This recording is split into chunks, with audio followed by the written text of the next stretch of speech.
So chemistry in coaching is an interesting one, isn't it? It can feel intangible. Chemistry is my reflection on it. To have chemistry maybe doesn't necessarily require two people to share the same personality traits or even interests or anything like that. But when it happens, it is that sort of natural spark, isn't it? When you meet anybody, never mind just somebody who you're coaching, that spark that you have with somebody that tells you that it's chemistry. Maybe the word compatibility plays a part in our discussion today as well. But I guess the first question, Ali, I'll come to you, is as a coach, how do you know that there's chemistry with somebody that you're going to work with? It's really difficult to kind of put that into context. For me, there's this bit about a connection and almost a bit of a spark. And I know we'll come on to talk about sort of chemistry meetings a bit later, and not that I've done speed dating, but it's kind of that you kind of think, and again, you might be different, different backgrounds, but you kind of have that connection, and that it feels easy in a way, but easy in a space that you can challenge, that you can, it feels comfortable. And I think I find it hard to put into words, but you kind of have that feeling, yeah, I can really work with this person, or I feel from a coach's perspective, I feel I'm fulfilling my role as a coach.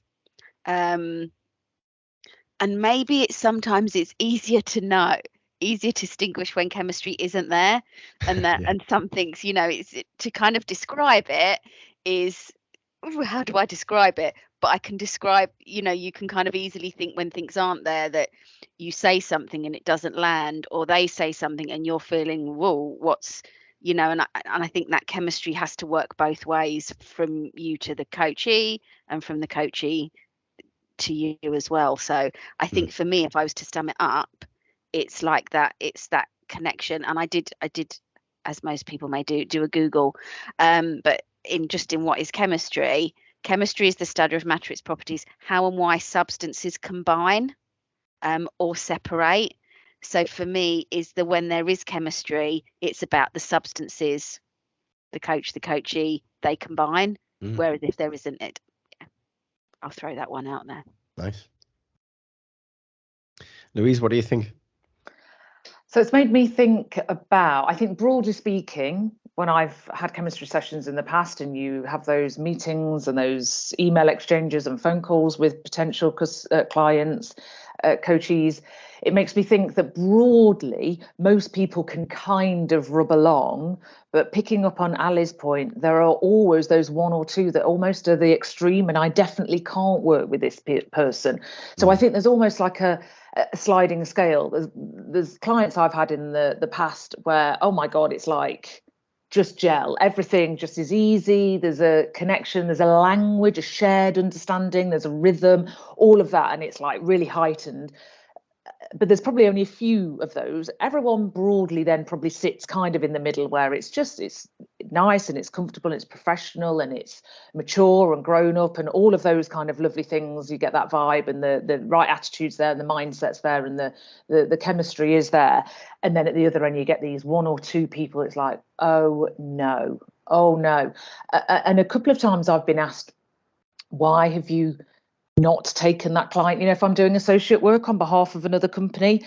And it's really difficult to kind of almost justify and articulate why, but there's something in it that says to me, if I'm freelance or I'm doing an associate work and I don't have to take that client on, I'm not going to, because it doesn't fit with me, it doesn't sit right.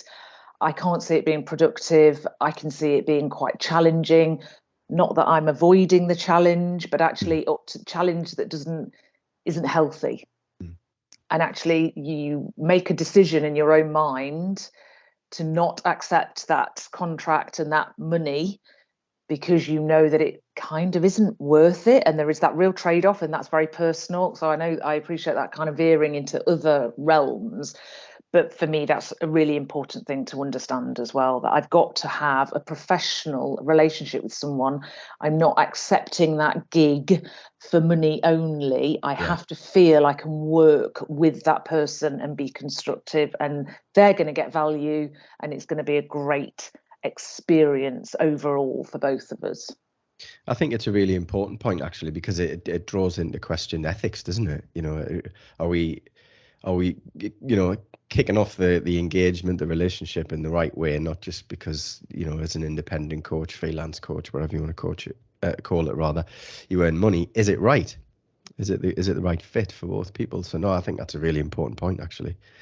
Lou, what's your perspective on chemistry and coaching? Yeah, and I'm just picking up on Louise's point about challenge that isn't healthy, that kind of that sort of stuck. I thought, yeah, for me it's are they coachable? That's what I'm actually asking. Can I coach them? Are they coachable? Because not everybody is ready for coaching. They might need counselling, some kind of therapy. This might still be very much in victim mode and just not look, because coaching is all about solutions and being willing to move forward, and not everybody's in that place. So my question is, are they coachable? That's the first thing I'll ask. And for me, it's a feeling. I'm a feeler of energy. I just, reading the room, reading the energy of the person, we all are. But for me, that's my sort of default. How does this person feel to me? And I don't always, and when I've gone against that sort of gut feeling, it always bites me in the bum, but it's a feeling. How do I feel how does this person feel to me? And I'm really looking for that sort of sense of flow in the conversation. And they don't have to be a replica of me, or, you can have that diversity, but there has to be that feeling and there has to be that flow, and they've got to be coachable. So those are the three things that I was thinking. And, that point around the money, I think, is a really interesting one. When you're running your own coaching practice, and you need to get that money in, it's a business at the end of the day, and the chemistry's not quite there, I'm not quite feeling it, but I'll take the money anyway. And that's an interesting one to discuss, because how do you do that? In an organization where they're not paying you, it's easier to say no, I'm not quite sure we're the right fit. Not so easy when you've got your mortgage to pay. So I think, interesting conversation. But just to summarize, for me, are they coachable? And it's about the feeling for me, and I very much go with that. And just to flip it round, I mean, there's some great words being coming out of what we've been sharing so far, which I'll sort of pull out in a moment. But just before we do that, to flip it round, for a coachee, for one of your clients going into a chemistry conversation, although that initial, they're not going to call it a chemistry conversation. They're just talking about the first phone call they have with you, or whatever it might be. What do you think their expectations are? Or what are they looking for as far as chemistry is concerned from a coach? What's your thoughts? I guess there's a bit of what Lou said about what she wants from the coachee, is that they are coachable. They need to believe that we can coach them. So there needs to be that, I'm going to say, and that actually as well as the coach thinking I can work with this person, is them thinking I can work with this. But so I'm going to say that kind of two-way bit. Some people, when you have that initial conversation, may not actually really have an understanding of what coaching is, and what it isn't. So sometimes I think it's an opportunity to find out a bit more. It's a good opportunity to find out a bit more about that, and about the coach who's in front of them. So I think there's an opportunity to explore that a bit more as well. And I think sometimes people come in wanting to be saved, wanting to be fixed, wanting you sort it. Here I am, you over to you now. And I think that's where chemistry is important. And then of course the contracting that follows, because that isn't it's that parent adult. It's got to be balanced. It's got to be equal. Sometimes clients come in hoping that you're going to sort it all out for them. Of course, that isn't. The power is in, the ball's in their court. They hold the power. That's just something that popped up for me. Just I think that adult to adult relationship's really important, isn't it? That's got to be the bedrock of any good coaching relationship, that we're dealing adult to adult. And also, I notice good coachees come to me with not a fixed thing that they want to talk about, or a fixed way of working, but they're quite clear about your credibility. So I think from their perspective, lots of coachees need that reassurance of your credibility, your experience. Not that we want to work in echo chambers and we're only sticking with fixed things and I will only deal with this and blah, but often people do look for someone that's credible and experienced in a certain few themes that they themselves have identified that they need. And then, of course, through the process of coaching, we might collectively then identify other areas that to work on in the coaching relationship. But I always think a good chemistry session it relies on the coachee also coming with some expectation. They've done a bit of homework, they've done a bit of research, they've done a bit of reflection, they've kind of broadly identified where they feel they need some help and support with. So that's useful, I think. So looping back to that kind of adult, they're not coming as a child needing to be saved or someone helpless and victim-like. They've taken a proactive decision to go and research and find someone. So I think that's a really healthy start. Yeah, I agree. I think as well to come away from that meeting with trust. And I think that trust, that again, it's not trusting you to do it for them, but actually I trust that this person, that I can work with this person. I'm not going to say help because but I trust that I can work this and I feel safe. And I'm going to say, and that's where the ethical boundaries come in around that confidential space, that non-judgmental, non-directive, that actually, I know that I can trust this person, especially if you're if it's within an organization, if there's other stakeholders involved, if they need to kind of really, I think, understand and be able to feel safe and be able to trust the person that they're working with. Yeah, I think that's a really important point. That's safety, isn't it? Because if they don't feel safe, they're not going to be able to open up. And obviously that develops in time as you build a relationship, but they have to get that feeling straight off, don't they? That they can trust you, that they're safe. And that's really key.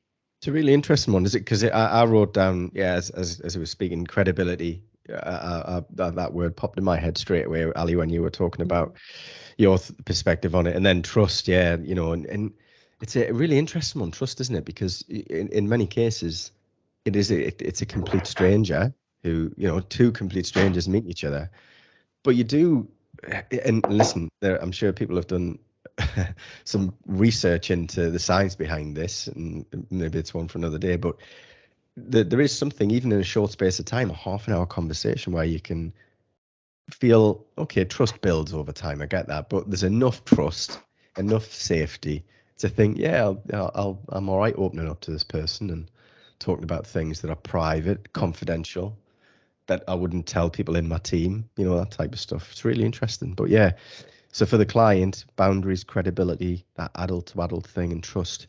But just going back to, from a coach's perspective, like I said, I wrote down a few words because it is intangible, this chemistry thing. Again, I find it fascinating, but words like connection, compatibility, feeling the energy, fit, is it healthy? Is there a is there a vibe? Is the vibe right? And are people coachable? So I guess just to take us one step further, most coaches that I know anyway start with a chemistry meeting, as we've alluded to. So I guess my question is, what's involved if we're looking, for a healthy conversation where the energy's right, the vibe's right, there's a connection, there's a good fit, and we sit down with somebody to have a meeting. What do we cover off? What do we say? What questions do we ask? What does that look like? I think, for me, chemistry session is about getting to know the human being in front of you. So for me, it's like that 80-20. They're doing all the talk. I mean, coaching generally should be that way anyway, but I want to find out about their life and what their problem is, what their goals, what their aspirations are. So for me, it's very much an open forum. And I don't dare I say the word diagnostic, because that's probably not the right word, but I'm just trying to ascertain where they're at and what they want help with, as opposed to trying to fix them or coach them. For me, the chemistry session isn't for coaching. I would never coach in a chemistry session, not properly. It's more about understanding them and finding out who they are. And I use different tools like the Wheel of Life and questionnaires and stuff like that to kind of inform prior to that conversation, and then sort of talking around that during the chemistry session. So for me, it's always been very separate to contracting. Chemistry is just about getting to know them and them getting to know me. Most people don't have that opportunity just to talk freely about themselves, so it's a real special space, I think, for them to express themselves and for me to get to know them. I'd agree with all of that. I've again got a bit of collateral I sometimes send out, or again just might post them, but things like, come and think about, what do you want to get from the coaching and this coaching relationship? What might success be for you? And I guess there's elements of that that's contracting, but things about how, I guess, what's important, get them to think about what's important to them about their potential coach. And I guess just it's that, get them to think about, what do they want to know about me as a coach? And how, whether it is what's important to them, whether it is their experience, your style, your level of challenge, what kind of tools or things that you might use. So I think there's that bit about responsibility. So we have a responsibility with all the things that we said earlier on about that being the adult, and that's where that can start as well, is getting them to think about actually what's important to you about this relationship, and therefore what do you need to know in all, and that we can talk about in that time, and about how we can work together. Louise, what would you add to that? It's really interesting. Lou was really categorical about that kind of, there's no coaching going on in chemistry sessions, and absolutely that is the right thing and very logical. But kind of just going back to that, are they coachable? I often just do, and I think this is what you were alluding to, Lou, those try out little taster questions, or just to check whether they're coachable. So there will be an element of really soft touch, kind of some open questions, some kind of exploration going on, and not a challenge, but I would be interested just to see what their not limits are, but how we can work together, and what methodology might work, and it isn't a diagnostic, but you're kind of doing some of that really softly and subtly, I think, as well. So I agree with what you're saying. You wouldn't coach in a chemistry session, but I think there are elements of those coaching conversations that are naturally going to happen, because you are doing that sussing out. You are it's that dance, isn't it? You are dancing around initially. You're seeing whether we can work together, whether we're going to have a lovely dance together, or we might learn some new steps along the way as well. It's all about exploring that, I think.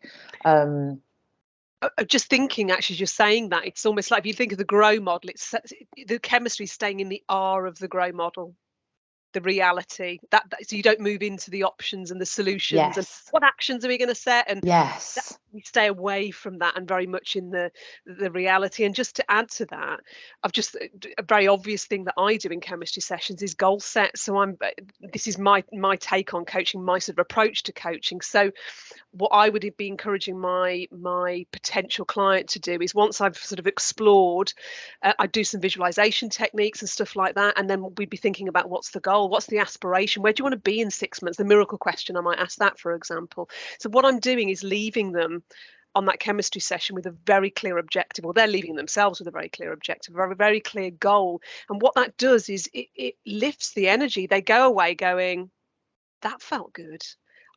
That's the goal. I know I haven't achieved it yet, but that's what I'm going to focus on. So that's a really obvious thing that I do. It's that diagnostic, or that exploring the reality, but I always leave them with, or they leave themselves with, a goal. Through coaching, and it's that energy, isn't it? So actually, if it's right, and when it feels right, actually you're left with that energy, because you know that you're going to work together well, and they're left thinking, great, I've found someone I can work with who's going to support me, or whatever. So you're right, that's that vibe, isn't it? That feeling at the end of it. It's a good way to think about it, kind of real optimism, and the what if, and what now, and what's next, all of that energy. Yeah. And I think the energy is important, isn't it? Because it should be exciting at that stage for both people. It's a new relationship. There might, it's not that there might not be some trepidation on behalf of the coachee who, depending on how they've been introduced to you as a coach, but it is the exciting part. And I guess what I'm starting to think about now is, so all the things we've talked about just seems really robust and sensible and required, basically, because as we've alluded to, it's often two complete strangers working together, and establishing this stuff's really important. But what normally follows, a chemistry conversation, that initial contract to see if it's the right fit, is some more formal contracting. So I guess my question is, what's the difference? Where does chemistry stop and contracting begin? Because my experience is there can be some crossover. We've alluded to it already. There's some similar things being discussed about, how we'll work together and all those sorts of things. So what's your perspective on where contracting takes over and how does it differ? Contracting for me is the how. So the chemistry bit, what came up for me, the chemistry is, can we work together? And then the contracting bit is, how will we work together? So there's that piece around, what's the piece of work? How do you want me to be as a coach? The logisticy, some of the logisticy bits, but the practicality bits. But actually, it's about, how are we going to be in this conversation? What level of challenge do you want? Knowing you as you do, what do I as a coach need to look out for in you? It's kind of those kinds of things that almost set the parameters of then going forward. This is kind of our bait, and that and recontracting will go on throughout the period of sessions, whether it's recontracting around the goal or the outcome, or recontracting around how we work together. And I think they're two separate things as well. Contract around the goal and the outcome, but also contract around how we're going to work together. And both of those could be recontracted. And I say that because you might start off with a particular outcome or a goal, but that may change as you go through. So, okay, let's recontract now. Originally you wanted to do this, but now I'm hearing that this is more important. Is that now the piece of work? Or, we spoke about how you wanted me as a coach to do this, or I needed to flag the, things are, I'm kind of sensing there's been a bit of pushback there. Let's talk about that. So I think the contract, that's for me, it's the chemistry is the can. The contracting is kind of the how. Yeah, and you're right to draw the difference in contracting as well. Obviously, it's the old adage, ABCs always be contracting, but this initial contracting, you're right, it tends to get more logistics. Again, if you're an external coach, even things like payment terms, and we're getting to the nuts and bolts of how this will work. We've established that it will work, hopefully. So we get a bit more specific. What's your thoughts, Lou, on this transition from chemistry to contracting and how it differs? Yeah, and for me, it's always been quite a separate thing. Running a business, coaching practice. There is crossover, and there might be a wee bit of contracting in that initial chemistry session. But for me, we would have the chemistry session. We would create all that good energy, set the goal, set the objective, and then I would literally leave them to make a decision whether I'm the right coach for them. To me, there's no point in contracting until I know they want to work with me, and that's the point then when they say yay, that the contracting would start. And so for me, it would, and I love Ali's point, it's the how piece, how we're going to work together. That's a great way of sort of summarizing it or differentiating it. So that's the point where I would send a contract out, a written contract, as an external coach, of course I'm talking here. And that would go out with a sort of the deeper contract, and then the sort of the template, the front page, if you like, with the sort of the key summary. And then at the beginning of that first session is where we would have 10, 15, 20 minutes of contracting, kind of setting the ground rules, the house rules, I suppose, and talking about logistics and practicalities, etc. So that's how it's worked for me as an external coach. It's been quite separate, and then the contracting, is written and then it's we talk through that on that first. So it's sort of bolted on to that first session, and also by sending a contract in advance or paperwork, written work, it gives them time to think about it and read through that, and maybe come with any questions on the first session. Picking up on what Lou said about that, that kind of as a business and contracting around for external clients. Sometimes I think you can miss a trick if you don't do that formal contract with internal. So I've worked for an organisation where it's an internal coaching bank, and also I've worked with people who are coaching in their organisations, and very often if you have coaching within your organisation, you don't pay for it yourself. The company will be paying for it, whereas obviously if it's external, you're paying for it. And I think sometimes wrongly the perception can be, oh well, it's somebody internal, so if I miss this appointment, I can book it in for another time. And so I think it's still important to create those, whether it's boundaries or my expectations are that you do turn up or you give me 24 hours notice. So it's placing on that importance on the coaching space. And I think we can, and I've been guilty of it in working in an organization and doing it internally, that you kind of think, oh, it's okay, they work, I can just fit it in another time, and they're being paid by the company anyway, so that's kind of, we work for the same company, that's okay. And I think for me, there's that bit about stressing the importance of that relationship and the importance of that time. So in the same way that you would coach if you were being paid to do it by an external client, I think you should kind of try and maintain that internally as well. Yeah, I think that's good counsel personally. Yeah, absolutely. Louise, what would you add to that? I think I've got just a slightly different add to that, in that a lot of my previous freelance work was as an associate. So kind of a lot of the formal contracting was taken away from me. I didn't really contract on the really formal technical financial stuff, the cancellation policies, the notifications, all of that kind of stuff. So I guess I then had to do lots of really lovely informal but robust but very soft contracting between me and the coachee that I was working with. And that was quite challenging sometimes, because it was a real reiteration of my personal boundaries that actually they weren't contracted to, because they'd signed a separate contract with whoever I was working on behalf of. Yet within that, I still felt I needed some kind of discretion, and we needed an understanding of acknowledging each other's value of time and methods of communication and how we were going to work together and all that kind of stuff. So often there was a bit of a bolt on to some of the kind of technical contracting, which I think is useful just to bear in mind, that we have to be quite agile within that contracting space, often depending on the kind of work we're taking on and the kind of contract. As a freelancer working privately with some of my coachees, often my chemistry would then slip kind of into the contracting, because often those coachees would say, yeah, I'm up for it, I want to work with you, when do we start?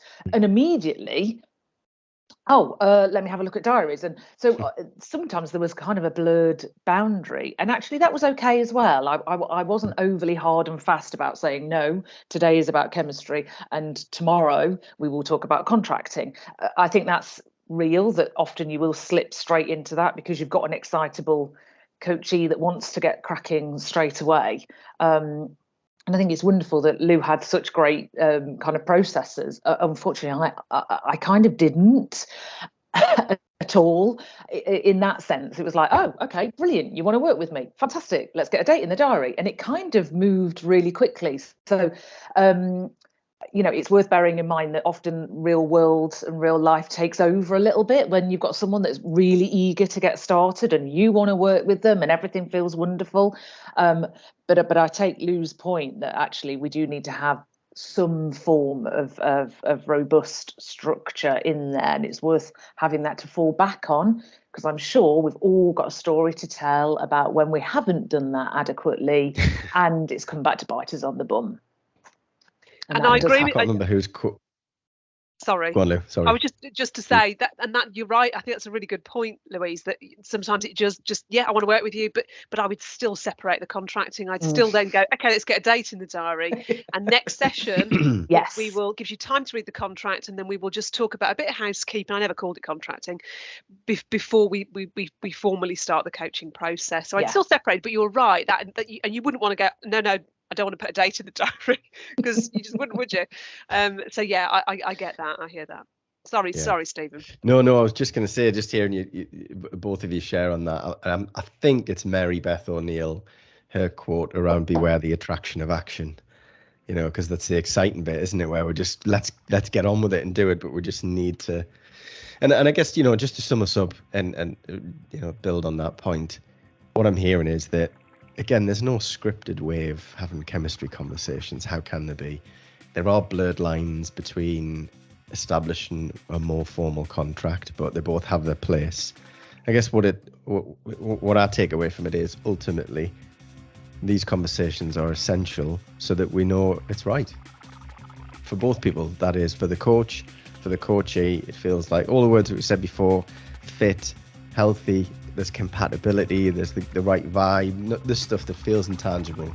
But Ali, going back to your original point, where it's often easier to spot it when it's not there than when it is. So we both need to be comfortable, coach and coachee, that all that stuff's in place. Well, I just wonder what the people listening or viewing would make of our connection and vibe and energy. If you're on YouTube, put them in the comments, or maybe, I don't know, postcard. Thank you very much.